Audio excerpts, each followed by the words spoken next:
And away we go. First 100 meters straight in line before they curve out of the station, out of the stadium, and go on the uphill. So on the opening leg, wearing one, Steffi Böhler, right in the middle of things, but being surpassed there by Vibeke Skofterud in the red pants for Norway. David, because she knows that we must have a gap to the Russian after the two classical technique rounds. And here we are losing a lot. They are more than 10 seconds behind the Russian. Much more. Well, don't get too depressed, Inga. There's still a long way to go. I'm depressed just now. Well, there you can see the Czech Republic there in 6th place. The Czech Republic, who have the services of Viola Bauer, who's very good in the classic, and she's going to need to do some very good work to bring the defending world champions back into contention. So Kukina actually hasn't got that much further away from Paruzzi, who's put a burst in, but Italy now will find this really tough to stay with the next Russian, Medvedeva. The Russians easy to pick out. They're all wearing the same sort of red hats. And Antonelла Confortola goes through. Lena Andersson there, just pats on the back there to Maria Woodquist, who goes over. 9, Aurélie Storti for France, who's handed over to Elodie Bourgeois-Pin. But I think that the gap between Russia and the teams from number 3 to number 9 is a little bit more than it was a couple of kilometers ago. Do you mean less or more? Less, sorry.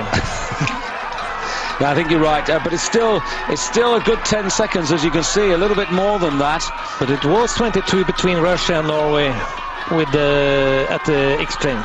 Now you can see Hilde Pedersen on the left of your picture in red there, going with Viola Bauer just behind 14 on the far side. But still, of course, the rest of this particular rotation before they change again, and when they change, it'll be the same track, but they'll skate as opposed to stride and glide. But I also think the Russian girl is struggling a little. Her grip is not the best. Yeah, but once she gets up the top of this hill, if she's up there, she's in the right place at the right time to take advantage of the downhill speed. And Pedersen counter-attacking here on the climb. And you see the gap is only 14 seconds. It was 24 after. Who's going to hand over to Evgenia Medvedeva Abrutsova on the third leg. And for Norway, it's going to be the in-form Kристин Steyr, who really has been skiing very excellently, but you can see the snow accumulation there as as Baranova comes in. This is really hard work. So Medvedeva goes off on her way, and away goes Kристin Steyr, and I think these uphills might well suit her. And I think it was very important for the Norwegian team to have the gap only 7.2 kilometers. For Steyr it's possible to come into the back of the Russian girl rather soon. And going away. More heavy course for the free technique for Steyr. I think it's not enough to keep the Russian girl. She also had to go away from her with Chepalova in the last leg. Yeah, but she does have, as you can see, that she's still got over 3,200 kilometers to go on her leg. So meter, not kilometer, meter. Meters, I should say. Only 4 seconds. It was 7. And there's Neumanova leading the next chasing group there with Sabine Valbuza. And we'll get a time check on them. What sort of work do they have to do to get up to the leaders? The gap to the Russian girl.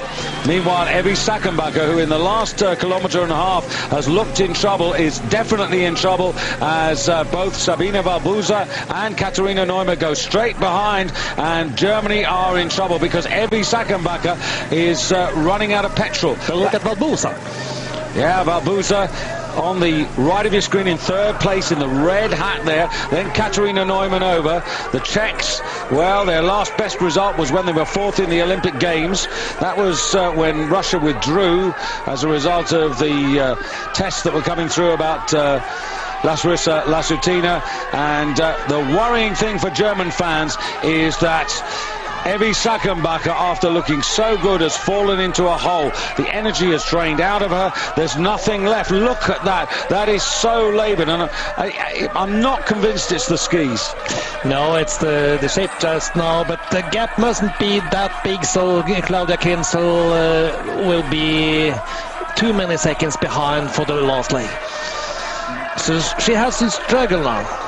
Well, the Czech Republic, they used to be represented on the last leg by Hanusheva, who was always nicknamed the Little Katarina, but she's not in the team. But they've got another youngster, Ivana Yanikova, and I wonder whether she can live up to the work that Katarina Neumanova has done. Neumanova's done a great job, but those front two have used a lot less petrol, and they're coming down the hill now, turning left, then turning right, and Steyra hasn't got to the front.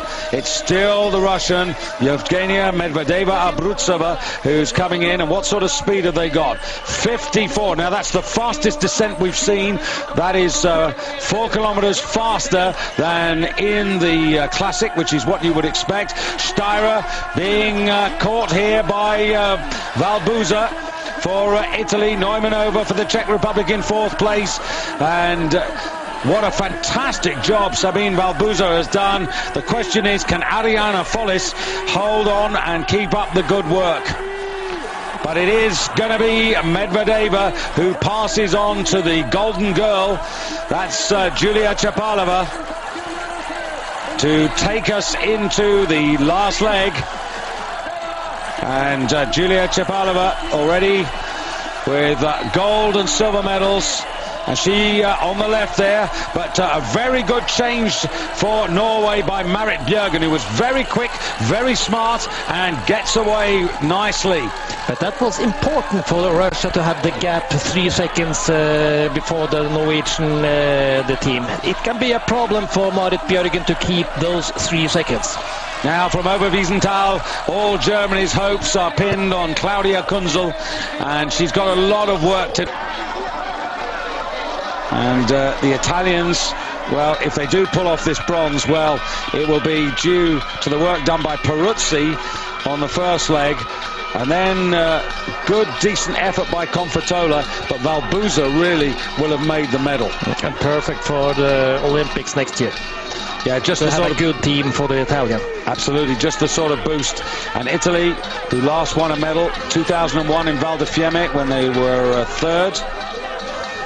We have no problem yet for Marit.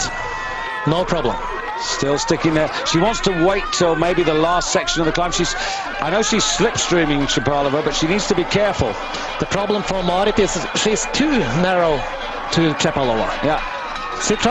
Coming like in the sprint. Here we go. Coming like in the sprint, David. Yeah, and there she chooses this big, tough uphill to make a metre, to make 2 metres, to make 3 metres. Now Chepalova, the big question on her, 5 metres, 6 metres, and Norway go very much into gold medal position. It opens up. Don't worry about the time. It's the distance. Chepalova, can she get back to her? And it looks as if Marita Bjørgen may well have sweet revenge here for the double pursuit. And now she's on the downhill. But the problem, David, is that it is snow in the track. That can be a problem for Marita Bjørgen. Yeah, but I'd exchange that for the opportunity to be out front. Look at that yawning gap there. The Norwegian flags are up. They're hearing now that this is a possibility. Marita Bjørgen, who's had silver and bronze medals, this is to collect a complete set. Coming round to the right-hander now. We'll get the speed time. 53, that's okay. Just steps round there. Just a little anxious, a little tension over the bridge. Now she turns left-handed. Tomorrow she'll be hoping to sprint down here for the gold medal, but just at the moment she's bringing Norway home for the first gold medal since 1982. Vibeke Skofterud, then Pedersen, then Steyra, and Marita Bjørgen, the great sprint star for Norway, looks over her shoulder, but she's taken the gold for Norway. Julia Chepalova, who anchors Kukina, Baranova, Medvedeva, must settle for a silver medal. Joy for Norway. It's been a long, long wait. And don't forget Italy, look at this. This is a huge success here, Inga, as the girls rejoice. Look at the work.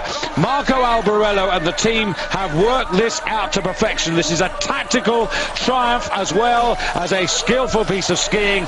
And Paruzzi on the opening leg to give them a decent start. Confortola to stick in there to hand over to Valbuza. Valbuza, who with Neumann over, brought them into medal contention and has given the chance for Ariana Follis here to become a major medalist for the first time in her career. And Italy take the bronze medal with, I think, Claudia Kunzel in the distance coming in. The defending world and Olympic champions on this occasion must settle for fourth. And how important for Italy for their own Olympic championships next year. Not the medals only for the men, but also for the women in the cross-country ski. Huge.